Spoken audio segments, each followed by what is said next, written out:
අයිබෝවන් යවගේම සුබ දවසක් ඔබට. අපි අදත් කතා මණ්ඩමෙන් හමුවනවා රසවත් මෙන්ම අර්ථපූර්ණ කතාවක් සමගින්. අද කතාව මේ ගීතයක් පිළිබඳව සහ ගීතයක් කොතෙක් දුරට මේ දේශාන්තරයන් පුල් කරගෙන ගියාද කියන කාරණය පිළිබඳව.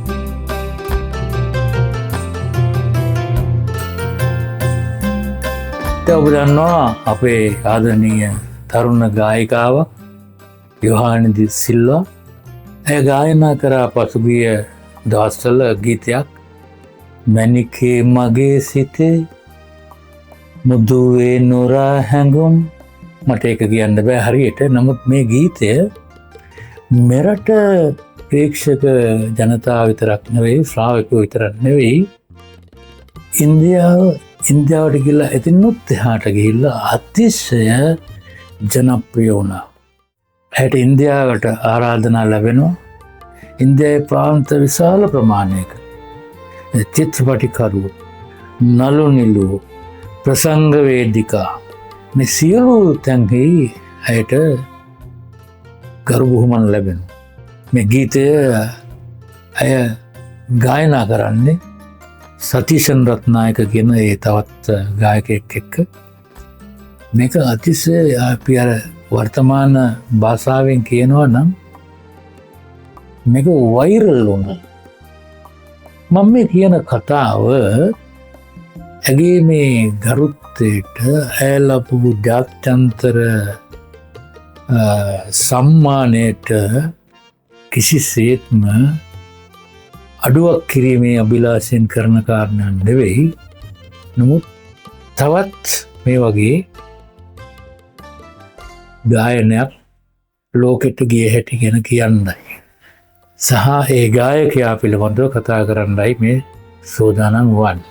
ඒකයි මම මේ අද කතාවේ මාතෘකාව විදියට දැම්මේ යොහානිටත් ඉස්සෙල්ලා රට ගිය සුරංගනී කියලා.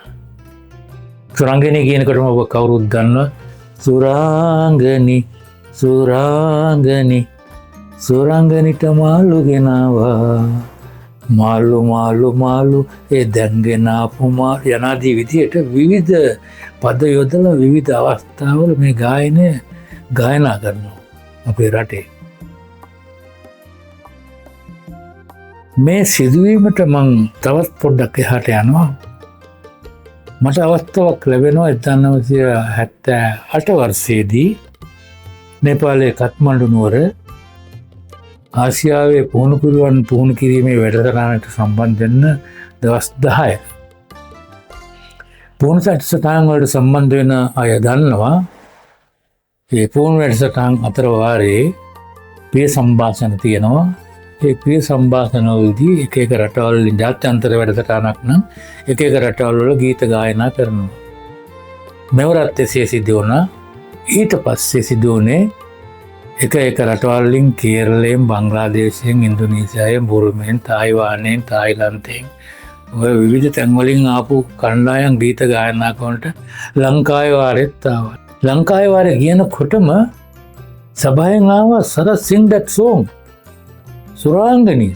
මට හරි පුදුමයි මේ කතා කරන්නේ මේ ඉන්දියාවේ මට මතක විදියට කේරළය හෝ කර්ණාටක එහෙම නැත්නම් තමිල්නාඩු ප්‍රාන්තයෙන් සම්බන්ධ වෙච්ච සහභාගිකයෙක්. මේ ගන්න මං කිව්වා මේ නෑ එහෙම ඒ ගීතයක් නෙවෙයි ශ්‍රී ලංකාව නියෝජනය කරන්න. ඒක මේ අවරගණයේ ගීතයක් එනවට සමාවෙන්න මට ඒක කියන්න බෑ කියලා. No we need that song. සභාවෙන් එනවා.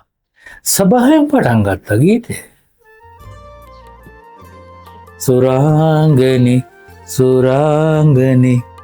සුරංගනිට මාළු ගෙනවා. ඒකට සම්බන්ධ කරනවා කේරළ වචන, දෙමළ වචන, ඒ වගේ මලයාලම් වචන, ඊට පස්සේ ආයි සිංහල පද. අපි සම්බන්ධ වුණා. අපි දෙන්න සම්බන්ධ වෙලා ඒ ගායනය එතනින් අවසන් කරා. වැඩසටහන ඉවරයි. ලංකාවට ආවා 78 මම මේ ගියේ. 78 වෙනකොට අපිට මේ ලොකු උණක් තිබුණා. විශ්වවිද්‍යාලයෙන් එම අවුට් වෙලා මේ උත්තර ಭಾರತೀಯ සංගීතයට තමයි අපි ගරු කරේ. අපි ඉගෙන ගත්තා. අපි ගාන්ධාර සභාවේ විශ්වවිද්‍යාලෙ ගිහිල්ලා ඉගෙන ගත්තා. තබ්ලා වාදනය වගේ දේවල්. ඒ නිසා මේ බයිලා තනු රචනා මිශ්‍ර වෙච්ච ඒ ගායනවලට අපේ කැමැත්තක් එතරම් තිබුණේ නැහැ. එම්.එස්. ප්‍රනාන්දුලා, එහෙම නැත්නම් ඔලි බෙස්ටියන්ලා, එහෙම නැත්නම් සී.ඩී. පොන්සේකලා කියන ගායනාවලට වඩා අපිට වඩා ඉහළ තලයක රස වින්දනයක හිටියයි කියන තැන තමයි අපි හිටියේ. මේ ගායකයා ගැන හෙව්වම අද වගේ ලේසියෙන් හොයන්න බෑ. ඉන්ටර්නෙට් නැහැ, YouTube channel නැහැ. හොයනකොට අහුණා මේ ගායකයාගේ නම ඒ.ඊ. මනෝහරන්. යාපනයේ ඉපදිච්ච දෙමළෙක්. මම දෙමළ කිව්වේ ආදරේට. යාපනයේ ඉපදිලා භගවන්තලාවට ඇවිල්ලා තාත්තගේ රැකියාවෙන්ද භගවන්තලාවේ පාසලක ඉගෙන ගත්තා. ඒ කාලේ සී.ටී. ප්‍රනාන්දු මහත්මයා අපේ ගායකයා.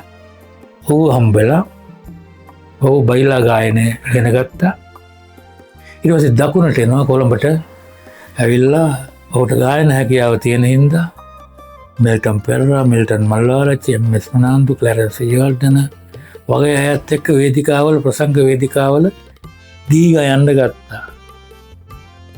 ඒ ගීත් එක්ක තමයි ඔහු මේ ගීතය කියන්නේ. සුරාංගනී මේකට දිගින් දිගටම යනවා. සුරාංගනීට ඊට පස්සේ චූඩමාලිකේ බලන් යනවනේ අපේ ඒක සින්දුවක්. ඊගාවට තවත් මුරුගාවඩි වේලා ක්ලැරන්ස්ගේ අර කණ්ඩ සින්දුවට දෙමළෙන් කියන සින්දු.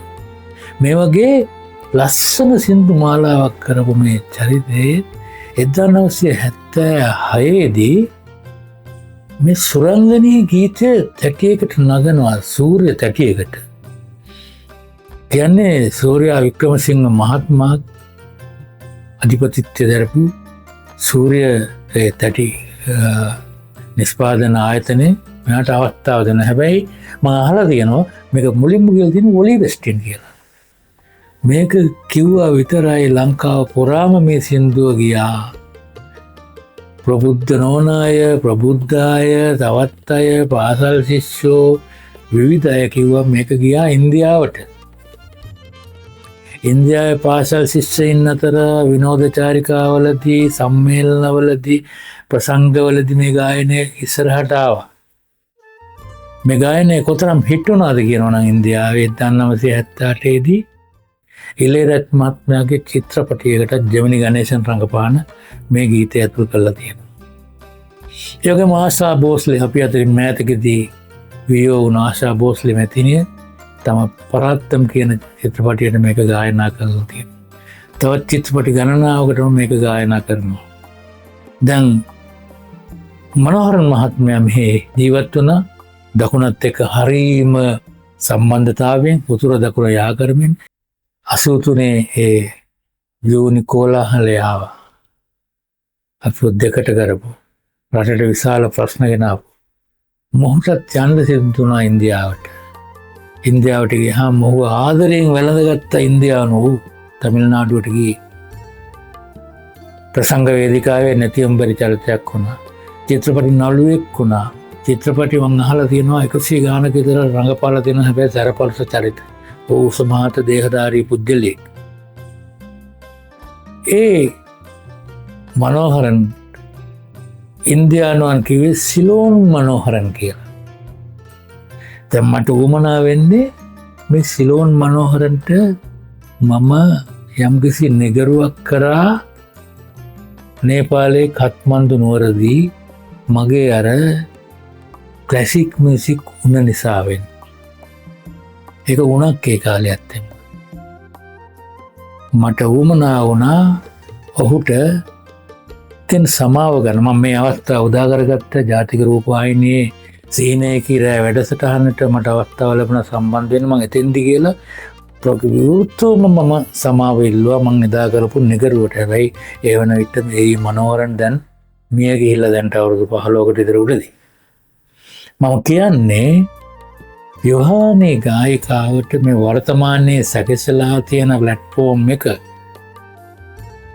YouTube, WhatsApp, සමාජ මාධ්‍ය, ඒ වගේම තවත් දේශපාලන, තවත් රැකවරණ විවිධ දේවල් නිසාවෙන් කළමනාකරුවන්, අධ්‍යාපනික පසුබිම් වගේ සියලු දේවල් එක්ක මේ හිට්වීම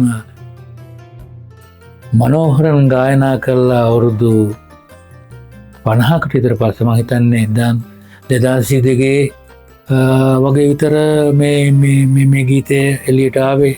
යොහානි ගායිකාවගෙන් ඔය කොවිඩ් වසංගත කාලේ යනවත් එක්කම ඔහුට ඒව කිසිවක් නැතුව එදා මුළු ඉන්දියාව පුරාම මේක සුළුසුළඟක් වගේ ගිහිල්ලා මැලේසියාවටත් ගියා, ඉන්දුනීසියාවටත් ගියා.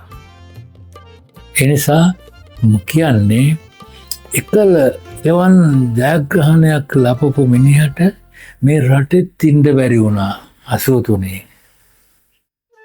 මේ රටෙත් ඉන්න බැරුව ඔහු වෙන රටකට ගියා. හැබැයි ඔහු මේ රට ආදරය කරා.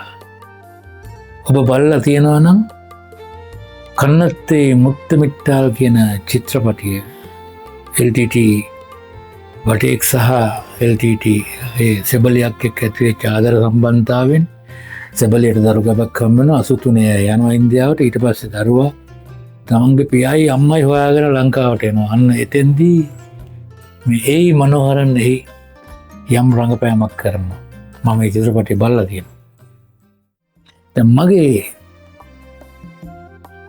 මේ කතාවේ එල්ලීම තමයි